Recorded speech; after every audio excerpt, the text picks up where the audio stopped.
Bismillahirrahmanirrahim. Assalamualaikum warahmatullahi wabarakatuh. Perkenalkan, kami dari kelompok 4, saya Mega Mustika dan rekan saya Asep Hadi. Di sini kami akan mempresentasikan tentang pengertian dan luang lingkup hukum taklifi dan hukum wad'i. Saya sendiri akan menerangkan tentang hukum taklifi. Hukum taklifi adalah hukum yang mengandung tuntunan atau pilihan antara yang dikerjakan dan tidak mengerjakan. Hukum taklifi di sini terbagi menjadi 5. Yang pertama ada wajib. Wajib ialah bila dikerjakan mendapat pahala, bila tidak dikerjakan mendapat dosa. Yang kedua ada haram. Haram ialah bila dikerjakan mendapat dosa, bila ditinggalkan mendapat pahala. Yang ketiga ada sunnah. Sunnah di sini adalah mengerjakan mendapat pahala, tidak mengerjakan tidak mendapat dosa. Yang keempat ada makruh. Makruh ialah meninggalkannya dapat pahala, tidak meninggalkannya tidak mendapat dosa. Dan yang terakhir ada mubah. Mubah ialah pilihan antara melakukan atau meninggalkannya. Hukum wajib di sini terbagi menjadi beberapa bagian dan di sini saya akan menerangkan 2 bagian. Yang pertama yaitu wajib aini. Wajib aini yaitu wajib yang dibebankan kepada setiap mukallaf.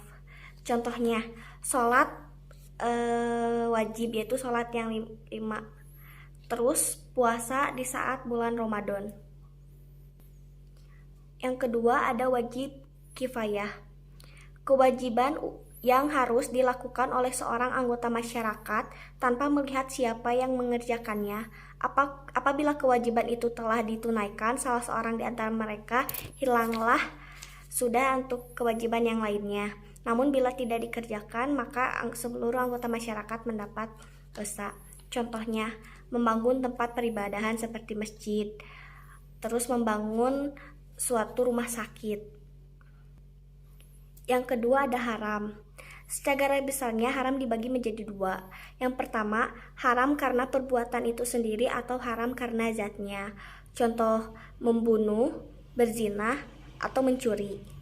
Dan yang kedua, haram karena berkaitan dengan perbuatan lain. Seperti kita nih berpuasa, tapi dalam keadaan sakit atau sakit parah yang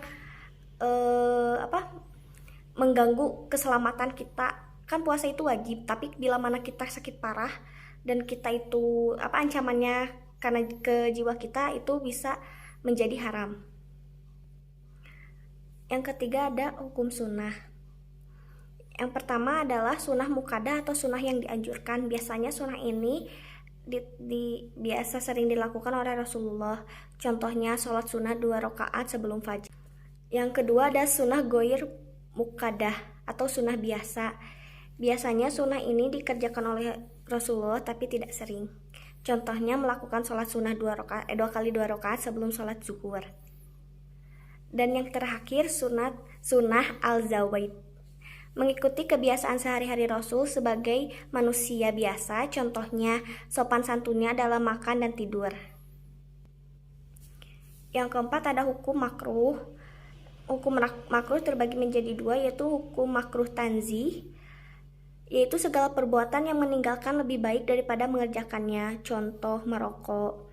Yang kedua, makruh tahrim, yaitu segala perbuatan yang dilarang tetapi dalil yang melarangnya itu zani, bukan qat'i, misalnya bermain catur. Dan yang terakhir ada hukum mubah. Mubah yang berfungsi untuk mengantarkan seseorang pada sesuatu hal yang wajib dilakukan. Dan materi selanjutnya akan dijelaskan oleh rekan saya Asep Hadi. Kepadanya dipersilahkan. Hukum adli adalah hukum Allah yang bertujuan menjadikan sesuatu adalah sebab untuk sesuatu atau menjadi sebagai syarat. Nah, itu para ulama membagi hukum ini menjadi beberapa bagian, yaitu ada sebab, syarat, dan mani. Nah, maksud sebab di sini adalah segala sesuatu yang dijadikan oleh syariat sebagai alasan bagi ada dan tidak adanya hukum. Sebab di sini terbagi menjadi 2 bagian juga. Yang pertama adalah sebab yang di luar kemampuan mualaf. Contohnya sebab dibolehkannya memakan bangkai hewan. Dan yang kedua sebabnya sebab berada dalam kesanggupan mualaf tersebut. Ya, contohnya warisan atau warisan suami istri, yaitu contohnya perkawinan. Nah, yang selanjutnya adalah syarat. Maksud syarat di sini adalah segala sesuatu yang tergantung adanya hukum dengan adanya sesuatu tersebut, dan tidak adanya sesuatu atau mengakibatkan tidak ada hukum. Nah, syarat juga terbagi menjadi dua bagian, yaitu ada syarat hakiki. Misalnya syarat hakiki itu jadi sebelum melakukan sesuatu yang selanjutnya, jadi harus melakukan sesuatu yang terlebih dahulu dilakukan. Contohnya wudu, ya. Wudu menjadi syarat sahnya sholat. Jadi sebelum sholat harus melaksanakan wudu. Jadi jika sholat tidak berwudu itu tidak sah, ya. Contohnya kurang lebih seperti itu. Yang kedua adalah syarat jali. Nah, untuk selanjutnya adalah ada tadi mani. Nah, maksud mani di sini adalah segala sesuatu yang dengan adanya dapat meniadakan hukum atau tidak dapat membatalkan sebab hukum. Nah, mani juga terbagi menjadi beberapa bagian, yaitu mani terhadap hukum dan mani terhadap sebab hukum. Nah, mani terhadap hukum contohnya adalah ada warisan, dan mani terhadap sebab hukum ada zakat. Mungkin itu saja yang dapat saya sampaikan.